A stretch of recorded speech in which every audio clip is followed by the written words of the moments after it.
Buenas tardes y bienvenidos todos a Encrucijada Pagana. Mi nombre es Carlos Sánchez y junto a mi compañera Baelia. Buenas tardes, Baelia. Buenas tardes. Pues seremos los encargados de guiaros por estos senderos. Buenas tardes a todos. Buenas tardes a nuestra señora Eris. Y bueno, comentamos la semana pasada que dedicaríamos el programa a la Wicca, pero por aclamación del público y gracias a Francis vamos a continuar con el tema de la brujería tradicional. Exactamente. Hoy matizaremos algunos de los conceptos que se introdujeron la semana pasada y daremos respuestas a las preguntas que nos habéis hecho llegar. Así que... si nos da tiempo, pues comentaremos una lectura breve y la agenda semanal. Así que, queridos oyentes, sentaos, dejad las orejas preparadas y acomodaos, que estas son las palabras dedicadas a todos vosotros de tres paganos en su peculiar cruce de caminos. Así que, empieza la aventura.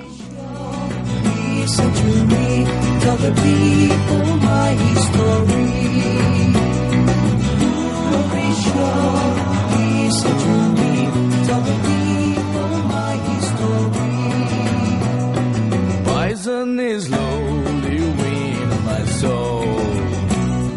Goodbye to my queen, to everyone. Light comes to my eyes and silence too. There's no way to return, no things to do. Be a friend, as I say. Let the house love me. Please clear my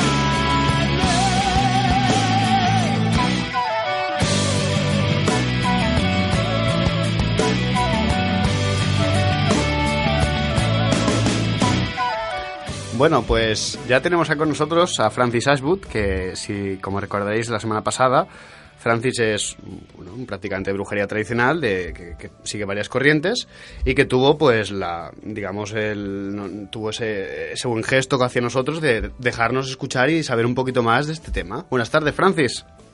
Hola, buenas tardes. Buenas tardes, Fran. ¿Qué tal? ¿Cómo estáis? Pues bien, aquí estamos.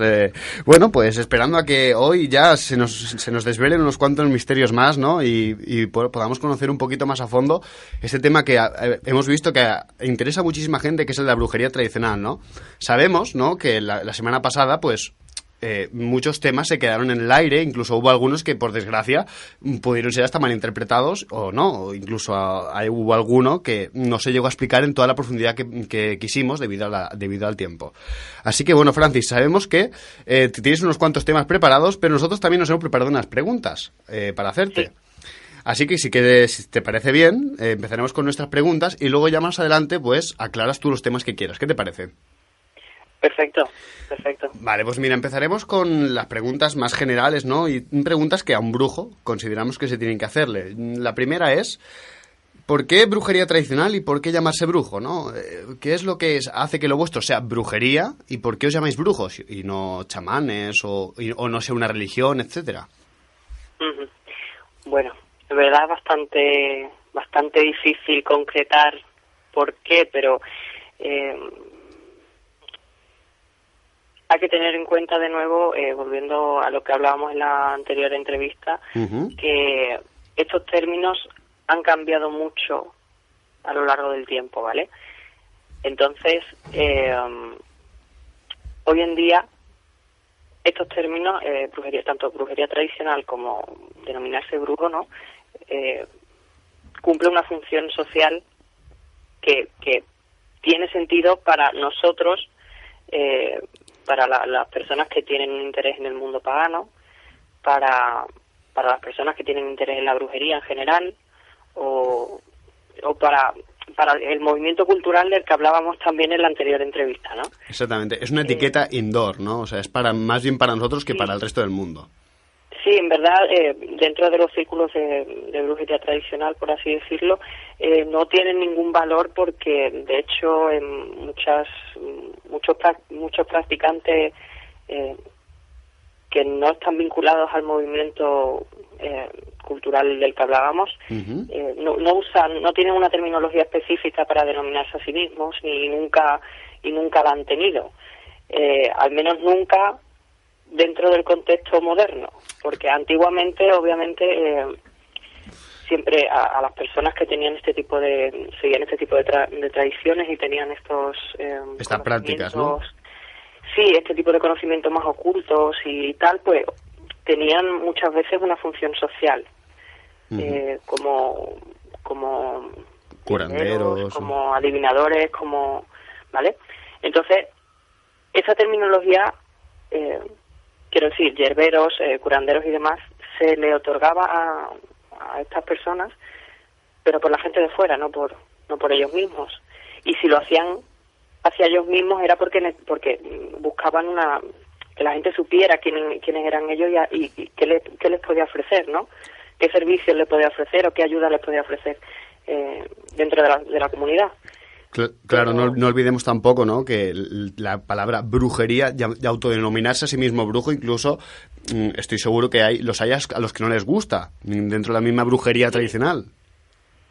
Sí, ocurre mucho que, pues eso, ¿no?, mismo, que hay gente que nunca ha tenido conciencia de que sus prácticas puedan ser denominadas brujería por el mundo moderno, porque además no conocen el mundo moderno en el sentido que digo, ¿no?, de este movimiento cultural que tanta visibilidad tiene hoy en día en el mundo, ¿no? Entonces, ellos nunca se han denominado a ellos mismos brujos ni a sus prácticas como brujería. Ellos practican lo que se les fue enseñado anteriormente y lo que a ellos les sirve. Y hoy en día lo que pasa es que también el término brujería está de moda. Sí, no, y ha adquirido un significado muy que está muy afectado por la visión de la brujería de la Edad Media, ¿no?, de la bruja como una persona que realiza pacto con el demonio y claro, prácticas ilícitas y asociadas a desgracias y todas estas cosas, ¿no? Entonces, es interesante notar que en muchos casos de brujería tradicional moderna, ¿vale?, esa imaginería de la bruja medieval ha afectado a la mentalidad del brujo moderno tradicional. Entonces hay veces que pues eso, que refleja muy bien esa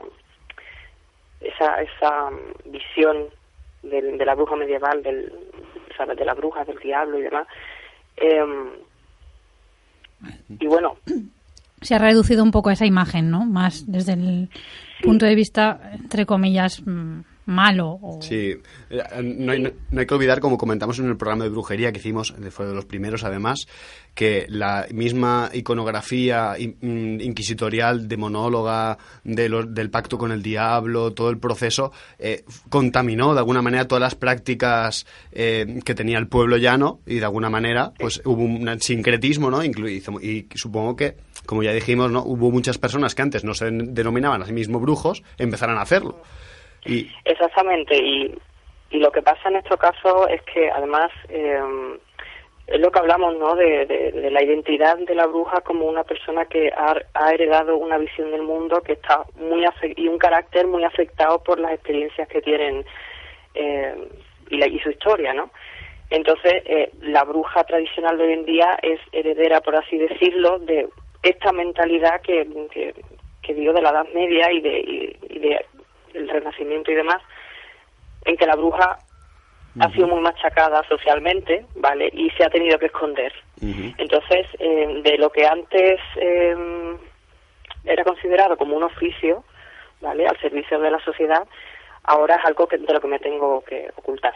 Exactamente. ¿Vale? Y bueno, y ahora ya que has dicho, ¿por qué llamamos a esto brujería y no le llamamos chamanismo o no es una religión? Porque claro, digamos, también tiene un corpus de creencias, tiene un corpus de prácticas, también hay, digamos, tiene puntos muy en contacto con el chamanismo. ¿Por qué la etiqueta de brujería se aplica hoy en día y no otra? Vale, si no importa empezar por decir por qué no es religión, y para eso voy a usar una pequeña cita. Tú mismo, Fran. De José Ortega y Gasset, ¿vale?, que escribe sobre la religión. Dice, cuando el hombre cree en algo, cuando algo le es incuestionable realidad, se hace religioso de ello. ¿vale? Dice, religio no viene, como suele decirse, de religare, de estar atado el hombre a Dios. Como tantas veces, el adjetivo es el adjetivo quien nos conserva la significación original del sustantivo, y religiosus quería decir escrupuloso. Por tanto, el que no se comporta a la ligera, sino cuidadosamente. Lo contrario de religión es negligencia, descuido, desentenderse, abandonarse. Frente a relego está neglego, que significa negligente, ¿vale? Entonces, bueno, sobre esta idea pues quisiera comentar algunas cosillas, ¿no? Primero, cuando dice que cuando algo se convierte en una realidad incuestionable, una persona se hace religiosa de ello, ¿no? Hoy en día la mentalidad, por ejemplo, científica a la que estamos acostumbrados se podría describir como algo religioso en parte. Hay mucha gente que crea la ciencia como si fuera la palabra divina, ¿sabes? Uh-huh. El brujo, de alguna forma, o las prácticas de brujería no se pueden considerar religión porque la realidad siempre... No existe ningún dogma, no existe... o sea, la realidad siempre se pone a prueba. Siempre es muy a ver cómo lo podría describir. Se juega mucho con las fronteras, ¿no? Supongo, se basa más en la experiencia que en algo que te dicen que tienes que creer. Exactamente, y además el objetivo no está en obtener, o sea, como hablamos en el programa anterior, ¿no? Tú buscas tu centro, tú buscas ser, tú buscas existir en plenitud, pero digamos que en la brujería es muy busca mucho lo a ver cómo lo digo, estoy un poco tranquilo Fernán. Peso. Digamos que no se tiende tanto al dogmatismo y a lo... Sí. Ya lo... Las religiones tienden a caracterizarse, ¿no? por tener un corpus más o menos estable de creencias, y la religión quizá se basa más en la experiencia que le otorga y en una comprensión directa de esta experiencia, no en algo ajeno a ella, ¿no? Exactamente, sí, y es también el enfoque, es decir, en la religión, pues el enfoque tiene el enfoque que tiene es el conocimiento, por ejemplo, de Dios o de un principio que sustenta la realidad, ¿no? En la brujería no es eso, en la brujería es experimentar la realidad tal cual y buscar y buscar ahí mismo las respuestas. Sí, la forma de tú ser tú. De tú existir en plenitud y de tú manipular todo lo que existe a tu favor, ¿vale? Entonces, por eso no se puede llamar de religión, porque es algo muy individual, y además que cambia mucho con el tiempo. Y me gustaría que hacer un pequeño apunte a nuestros oyentes.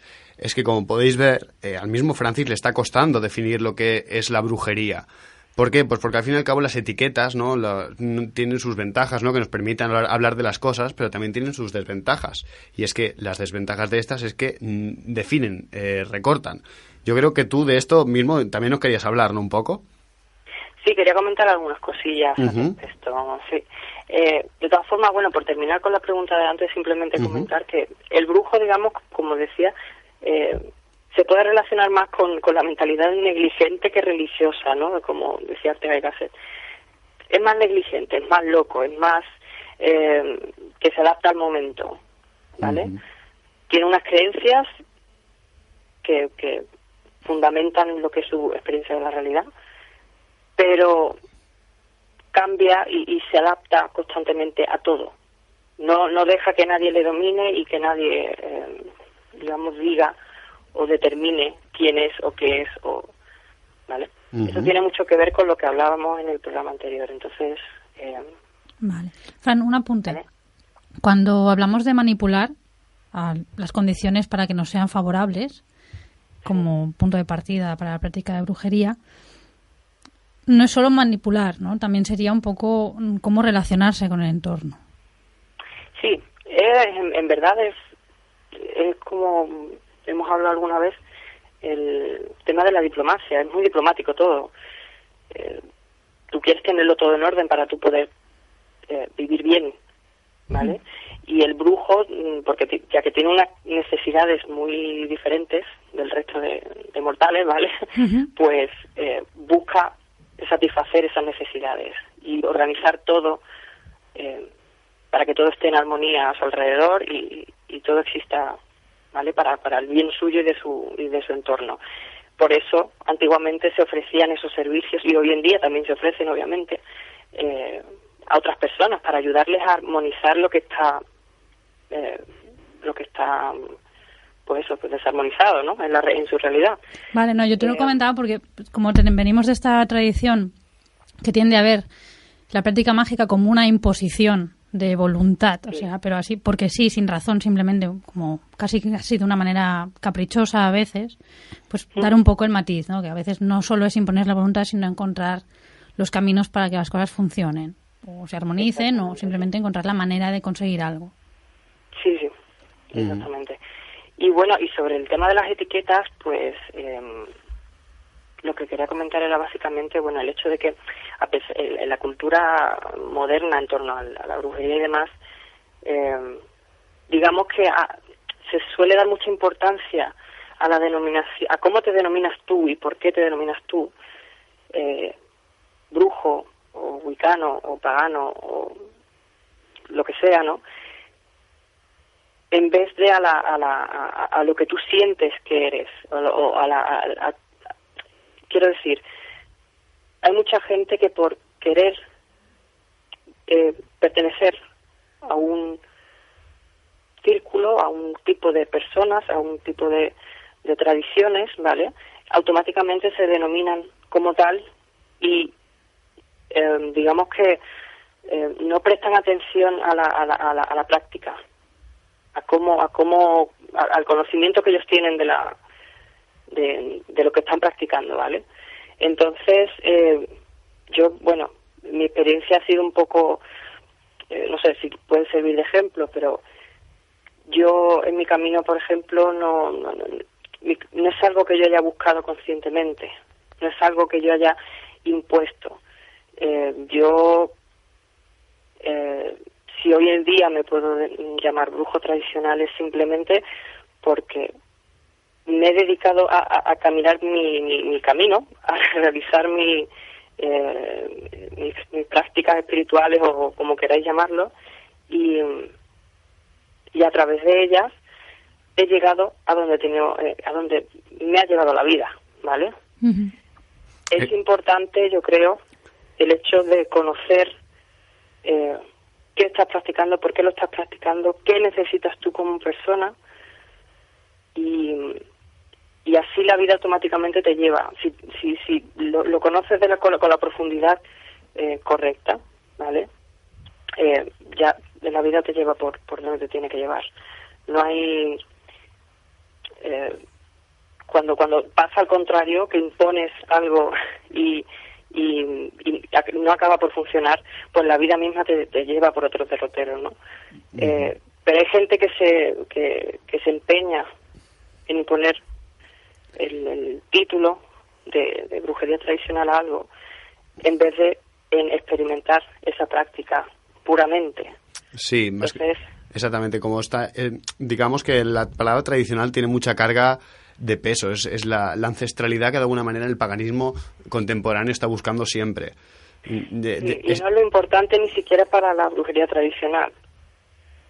Un brujo tradicional que parte de esa idea de yo soy brujo tradicional porque tengo una herencia tal, va a perder mucho por el camino. Las etiquetas te ciegan completamente, ¿vale? La etiqueta sirve para identificarte socialmente y para quizá pues no sé, establecer un punto de un vínculo con otras personas que tengan una idiosincrasia similar a la tuya, ¿vale? Pero a la hora de la práctica las etiquetas pierden valor completamente. Sí, es un poco adelantar el paso, ¿no? Sí. Te estás definiendo antes de experimentar. Uh-huh.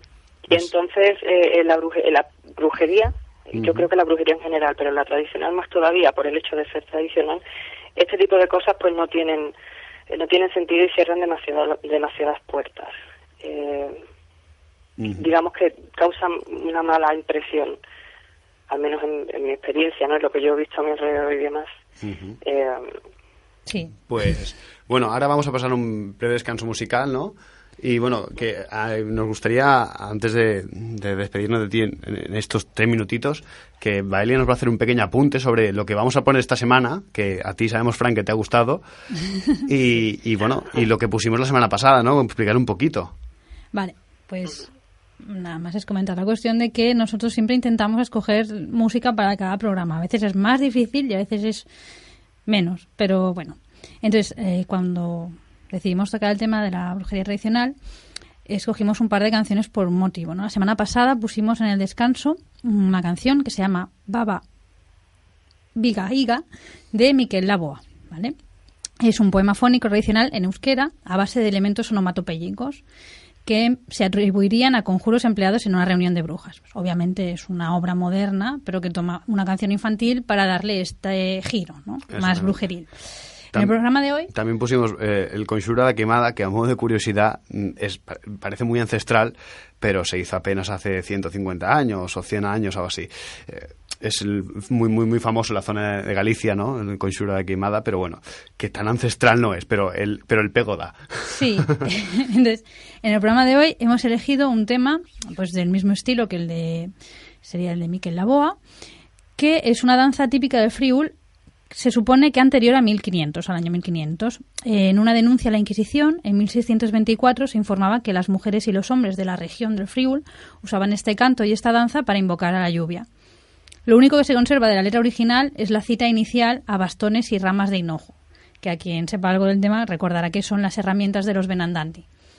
Brujos, entre comillas, porque ellos no se definían como brujos, de hecho estaban en contra de ellos, pero bueno, en principio serían personas con la capacidad de salir ciertas noches, como salen las brujas al sábado, y pelear con los vecinos o con el mismo diablo para asegurar las cosechas.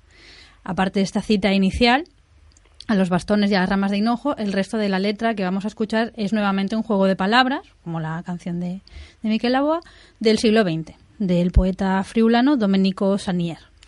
Pues hasta ahora.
Sciarazzule, marazzule, la lusine, la cracule, la picciule, siniciule, di polvara, sittacule, lo sciarazzule, marazzule, con la rucule, la cocule, la fantate e une trapule, il fantato un trapolo.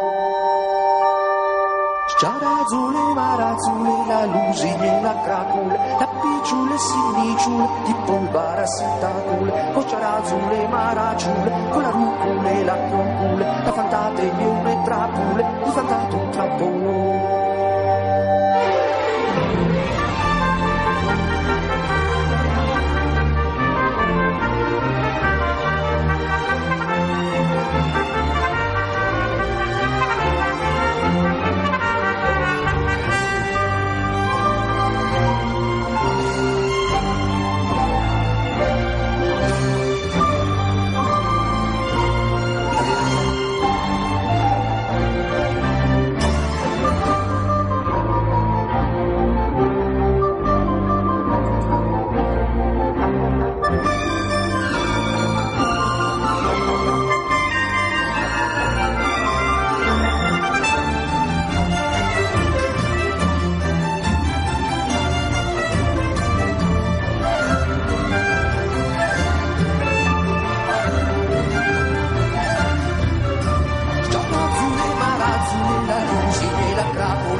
Pues se nos ha olvidado comentar que esta versión es de Angelo Branduardi. ¿Vale? Vais a encontrar otras, hay una versión de Luarna Lubre sin letra, hay otra versión de Faitisa con letra en inglés, o sea, si se busca se encuentra. Exactamente. Y ahora volvemos con la entrevista con Fran. Hola de nuevo, Fran. Hola, buenas. Y bueno, pues nada, ahora ya pasamos a, digamos, preguntas más brujería tradicional en sí, ¿no? Y son temas que a ti se te quedaron candentes la vez anterior, ¿no? Y bueno, Fran, ¿qué tema te gustaría comentar primero? Pues el de las tradiciones quizá, ¿no? Uh-huh. Que se quedó un poco colgado. Vale. En la entrevista pasada, era la última pregunta que teníamos. Uh-huh. Pues sobre las tradiciones, bueno, hay que diferenciar entre en la entrevista pasada hablábamos de corrientes, ¿vale? Espirituales, por así decir, y las tradiciones. Son parecidas pero diferentes, ¿vale? La tradición ya la definimos en la entrevista pasada, pero la corriente es algo que puede influenciar a distintas, es algo más subyacente a las tradiciones, ¿vale? Y que une a muchas tradiciones como iguales, por así decirlo, o pertenecientes a un mismo, no sé cómo decirlo, tradiciones existen muchas, ¿vale? Uh-huh. Por ejemplo, por poner el ejemplo de Inglaterra, ¿no? Existen muchas tradiciones en Inglaterra, ¿vale? Y hay, en algunos casos, vínculos o tradiciones que se pueden decir que son muy parecidas, pero son diferentes. El conocimiento que subyace a esas tradiciones y que las hace parecidas o iguales, ¿vale? Los Uh-huh. puntos en común que tienen, a nivel espiritual y más metafísico, ¿no? Es lo que genera las corrientes. Está influenciado por las corrientes espirituales de las que hablamos en la entrevista pasada, ¿vale? Uh-huh. Entonces, Uh-huh. tradiciones, como digo, hay muchas.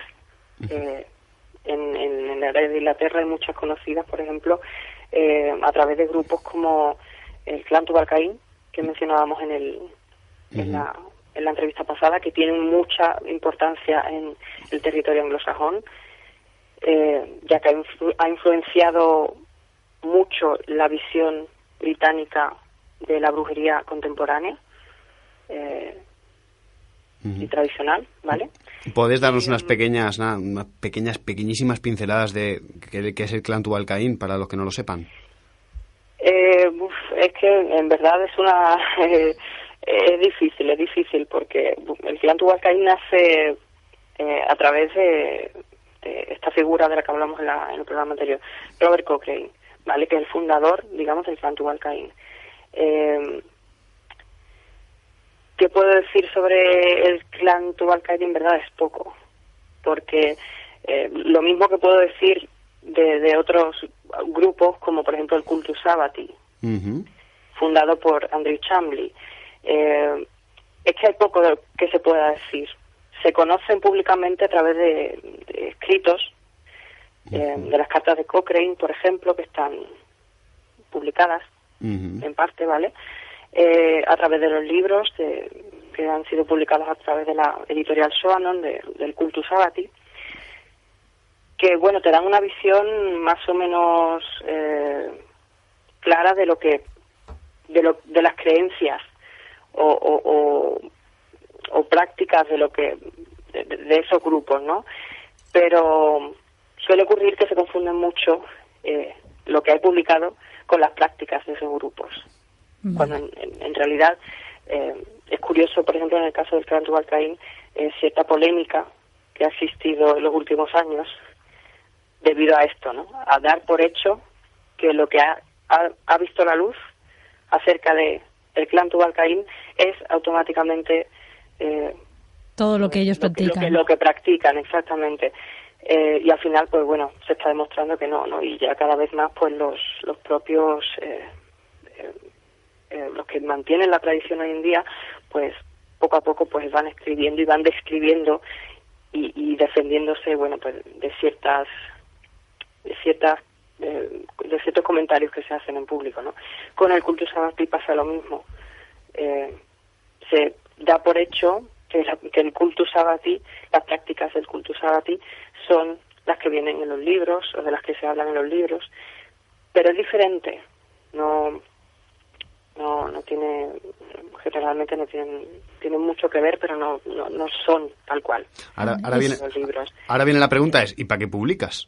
Bueno, por lo de las setas. Pues es interesante porque el hecho de que exista material público de ciertas tradiciones, aunque sean muy muy cerradas, como pueden ser estas de las que hablo, ¿no? Es importante porque de alguna forma funciona la información como faros, ¿vale? En medio de un bosque, por así decirlo, en medio de la nada. Una persona que nace con con cierta inclinación hacia la brujería o a cierto tipo de espiritualidad o cierto tipo de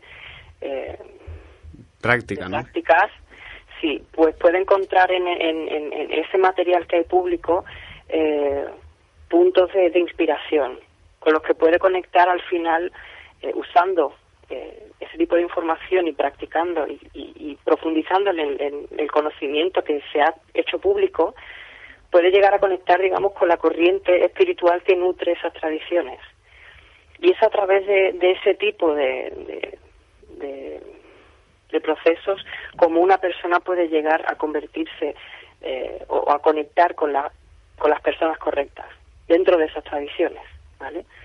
Entonces, por eso me gusta insistir tanto en el tema de evitar etiquetas y ser lo más puro posible a la hora de trabajar cualquier tema relacionado con la brujería, porque si trabajando puramente y de verdad y siendo humildes con nosotros mismos y presentándonos de la manera más humilde posible ante los espíritus y demás, así es como tú puedes demostrar la virtud necesaria para acceder a cierto tipo de corrientes. Y ya no solo hablamos de que haya personas físicas, ¿vale?, brujos, que se den cuenta de que alguien tiene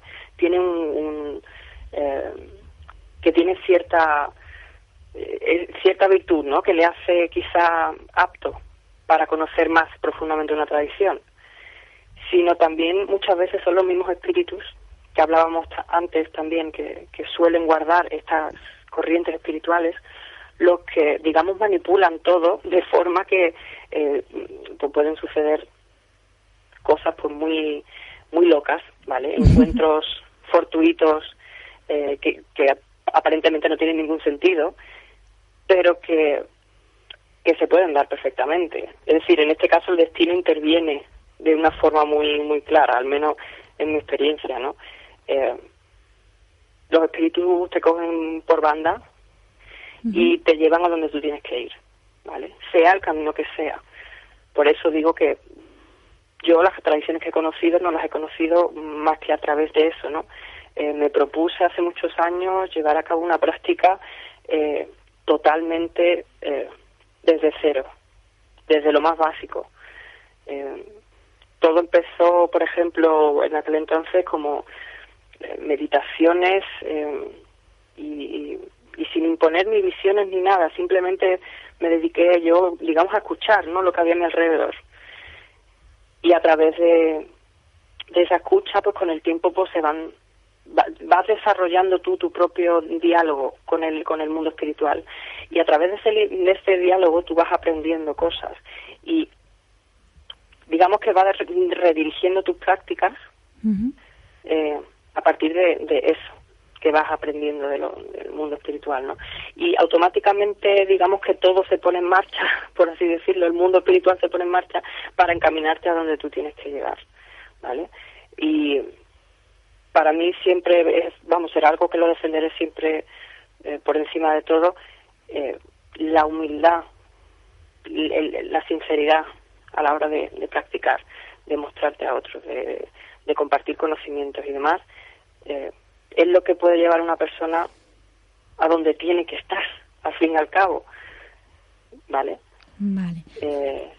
Sí, no, más que nada, vamos a aclarar lo de las setas. He soltado aquí, que es lo que comentamos, que a veces se publican cosas, como si vas a preguntarle a alguien que sabe dónde hay setas, te va a decir algunos sitios donde hay para que tú más o menos recojas algo, pero los mejores sitios se los va a guardar porque no quiere que nadie lo estropee, ¿no? Pues esto sería un poco lo mismo con la tradición. Sí. Por otro lado, el tema de la experiencia, de que hay siempre es un poco como una ecuación. Te dan dos partes de la ecuación y tú tienes que, por experiencia, deducir cuál sería la tercera pieza o cuál sería el resultado. Exacto. Pero ahí de ya alguna tienes forma, que... Digo, tienes que aportar de de alguna tu... forma que tú mismo te vas... Tú mismo te vas creando tu propio camino, tú mismo vas estando y pisando por los lugares donde tienes que pisar. Hay que buscar siempre esa armonía, esa coherencia, ¿no?, interna. No sirve de nada que yo me imponga, por ejemplo, practicar cierta tradición porque si no voy a la experiencia profunda de esa tradición, si no busco la experiencia profunda de una tradición y sí, digamos, el renombre social que pueda llegar a tener esa tradición. Fíjate, Fran, que me estoy acordando de que toda la cuentística popular son muy abundantes los cuentos en los que un personaje, protagonista, va y contacta con una entidad, ya sea una hada madrina o un genio del bosque, etcétera, que le da un bien, precisamente porque es humilde o porque hace bien su trabajo, su tarea, y es recompensada normalmente por oro o alguna cosa así.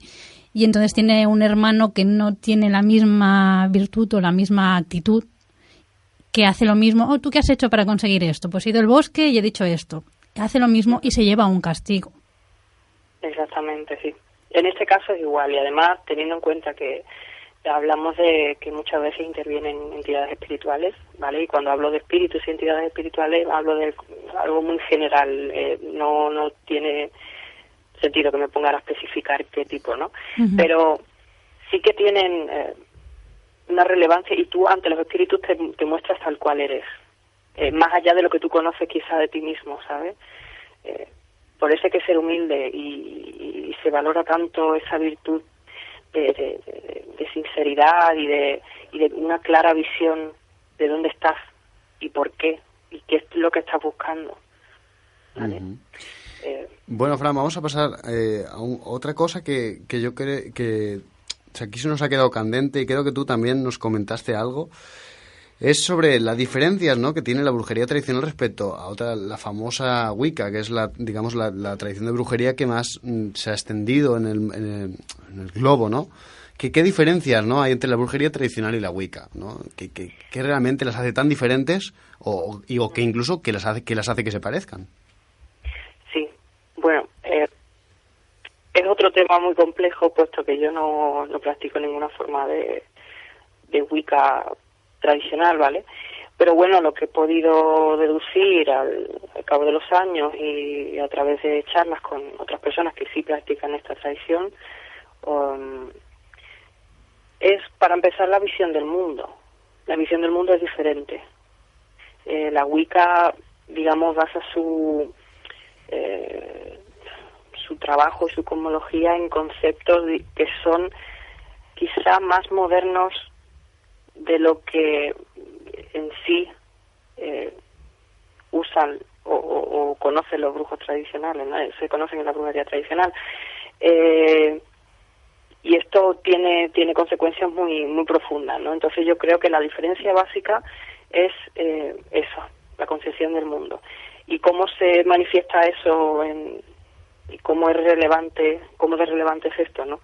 Pues en cuestión de egregoras, y creo que la gente va a entender de lo que hablo, o corrientes espirituales, es muy significativo y muy importante. Hay una diferencia bastante clara. La brujería tradicional, cualquier tradición, digamos que tiene un centro a través del cual nace la tradición y se va enriqueciendo con los años, ¿vale? La Wicca, digamos que en ese sentido no tiene un centro fijo sobre el que se sustenta. A nivel práctico, digamos, cada coven, ¿vale?, tiene cierta autonomía de prácticas y demás, ¿no? En la brujería tradicional no sucede así. Tú heredas una tradición. Digamos que la brujería tradicional, todos los grupúsculos, ¿no?, obedecen a un mismo centro, ¿no? Mientras que la Wicca podrían ser diferentes entidades o divinidades que, bueno, que ya... Exactamente. Vale. Sí. Y en la brujería tradicional siempre son las mismas, las que se heredan y con las que se trabaja. Puede cambiar, pero siempre dentro del mismo contexto, de la misma realidad, de la misma visión de la realidad. ¿Vale? Lo que tú dijiste, no cambia la forma, pero el contenido está ahí.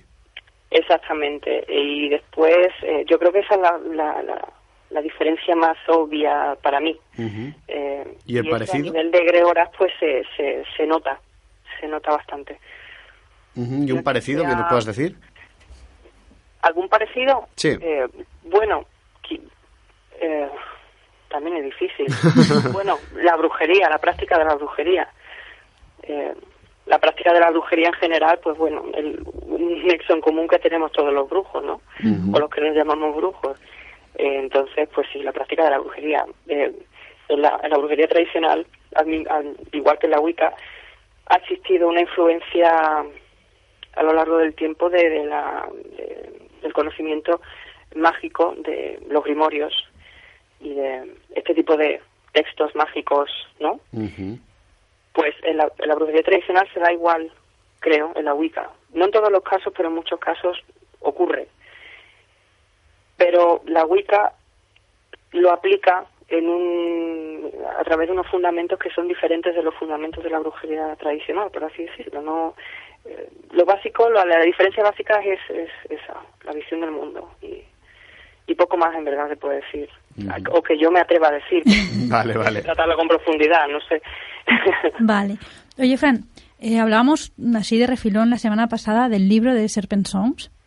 Sí. Ya sabemos que hay muy poco material de brujería tradicional en español. Entonces, para salirnos un poco del ámbito anglosajón, pues vamos a ver un poquito este libro. ¿Qué pueden encontrar los lectores, aunque sea en inglés? ¿Qué encontrarían si se acercan a él? Vale, pues bueno, también como decía en el programa anterior, bibliografía sobre brujería tradicional que hable de lo que es realmente brujería tradicional, en verdad hay poca, ¿vale?, en el mercado. Pero lo interesante de este libro es el enfoque que le ha dado el editor, ¿no?, que es Nicolai de Matos Frieshold. Él es un antropólogo, ¿vale? Uh-huh. Es también doctor en psicología, aparte de practicante de muchas formas de cultos, ¿no? Tienen conocimiento directo de muchas tradiciones, ¿no? Uh-huh. A través de los años ha podido conocer a muchos practicantes de muchas tradiciones diferentes, y en el contexto de la brujería tradicional pues ha sido así también. Entonces él ha podido hacerse una visión del panorama muy diferente de la que se tiene generalmente en el mundo británico, porque de nuevo, insisto, esta cultura, este movimiento cultural en torno a la brujería en el ámbito británico, o que viene de ahí, es muy limitada. Él, digamos que, como ha conocido más allá del ámbito británico, pues estas tradiciones, ¿no?, pues intenta, es un exponente de lo que hablamos de centralizar la temática de la brujería de Inglaterra, ampliar un poco los horizontes, ¿no? Entonces este libro es muy interesante porque incluye artículos de gente de tradiciones muy diferentes, ¿vale? Uh-huh. Hay 2 artículos, por ejemplo, de brujería córnica, hay uno de la dama del clan Tubal-Caín, precisamente también, uh-huh. De la corriente 1734, que está muy vinculada con el clan Tubal-Caín, ¿vale? Y hay otros artículos como el mío que tiene que ver con otro tipo de tradición que no está realmente influenciada por la brujería británica. Es muy interesante también notar, bueno, que hay 2 artículos de 2 practicantes de brujería vasca, uh-huh. Cosa bastante extraña, y bueno, es uno de las grandes aportaciones al libro, ¿no? Hay también un artículo sobre estregonería, hay un artículo sobre una tradición de Suecia llamada Trolldom. Y bueno, de tradiciones serbias y otros artículos que de la The Witch of Forest Grove de Sara Loles, que mucha gente la conocerá por su tienda, que es una gran practicante de este tipo de brujería, que bueno, que también ha escrito un artículo muy interesante sobre el uso de distintos elementos, por ejemplo huesos o pieles animales y muchos elementos así muy muy recurridos últimamente. Exactamente. El libro en general es bastante fiel a la visión que tiene Nicolai acerca de lo que es la brujería fuera del ámbito anglocentrista. Pues mira, Fran, ahora ya por cuestiones de tiempo, ¿no? Y por ya empezamos a hacer la versión express de Encrucijada Pagana. Y por fidelidad a nuestros espectadores, nos gustaría que respondieras una de las preguntas que nos hizo Arabela. Saludos desde aquí, Arabela, para ti precisamente, ¿no? Y una de ellas es, una de las preguntas es ya que hablabas de huesos, ¿no? Que a Arabela le llaman la atención que entre las herramientas de los brujos, ella dice brujos de cerco, haya huesos de animales y cráneos. Ella te pregunta para qué se usan.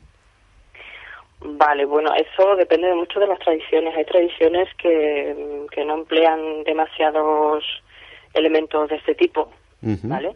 Pero hay otras que sí. Cuando se emplean suele ser para establecer un vínculo con algún tipo de espíritu, ¿vale? Como hablamos, siempre hay espíritus guardianes asociados a las prácticas de brujería y aliados en el otro mundo, por así decirlo.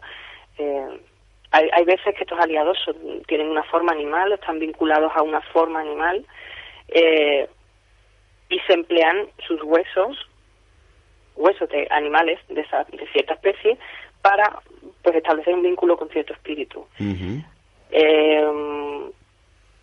A veces pues también el uso del cráneo, ¿no? Un cráneo humano, hoy en día pues en verdad no es muy no es muy práctico, básicamente porque recordamos a nuestros oyentes que es ilegal tener huesos humanos en casa. Sí. No está bien tener huesos de personas. No está bien irlos a buscar. Exactamente. Ni a las personas.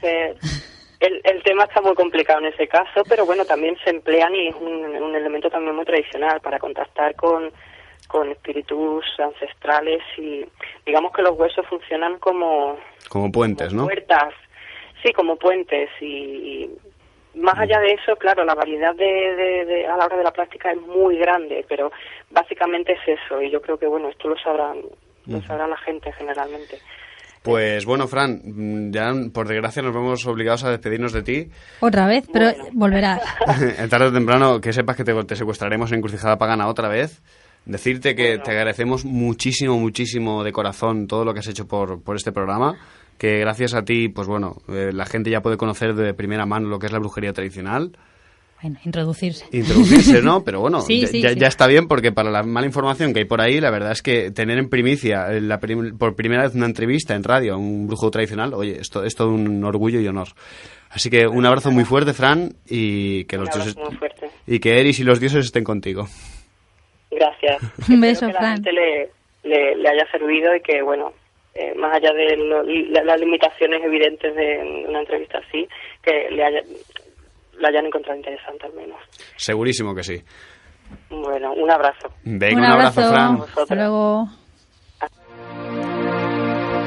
Y ahora, después de la entrevista con Fran, pasamos a una breve agenda. Porque voy a hacer la agenda express, no te preocupes.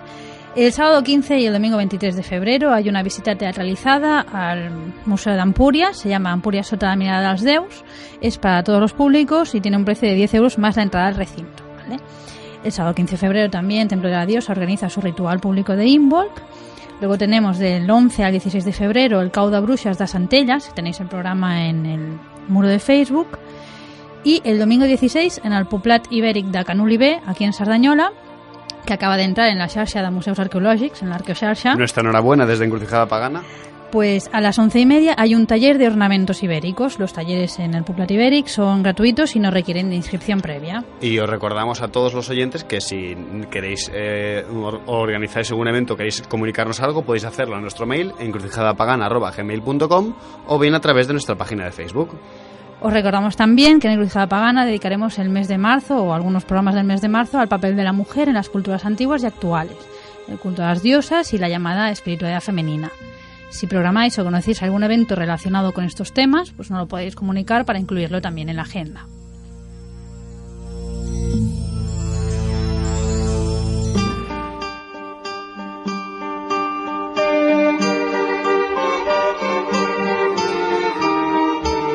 Y bueno, aquí termina nuestro programa de hoy, que como siempre que hacemos brujería tradicional, las 2 veces que lo hemos hecho nos ha apasionado tanto el tema que nos tenemos que despedir con prisa. Pero bueno, hoy ya nos relajamos al final. Y bueno, en primer lugar queremos dar muchísimas gracias a Francis Ashwood por su participación aquí, que la verdad ha sido todo un honor tenerte, porque gracias a ti hemos podido conocer un poquito más de este tema tan encriptado para el público. Y bueno, es para qué nos vamos a negar el orgullo de por primera vez entrevistar a un brujo tradicional así en la radio. Y bueno, también damos las gracias a Xavi Casas, nuestro querido técnico. Muchas gracias por toda vuestra labor. Y ahora sí, esto queda prometido, es palabra. La semana que viene en Encrucijada Pagana trataremos el tema de la Wicca. Sí, Eris quiere. Sí, Eris quiere. Eris, ahora que damos las gracias por su amorosa guía y agradecemos a todos los oyentes que nos acompañáis en nuestro cruce de caminos, tanto en directo como online o a través de los podcasts en iVoox. Exactamente, y no olvidéis que podéis seguirnos por Facebook, que dentro de nada ya somos 400 encrucijados. Y como no, podéis enviarnos vuestras opiniones, ideas, insultos y sugerencias a la dirección encrucijadapagana@gmail.com. Y como no, querida Baelia, un placer tenerte aquí. Igualmente. Y bueno, queridos oyentes, esperamos vuestros oídos el próximo miércoles a las 6 de la tarde, aquí, en Sarañola Radio, en Encrucijada Pagana, nuestro peculiar cruce de caminos. Hasta pronto.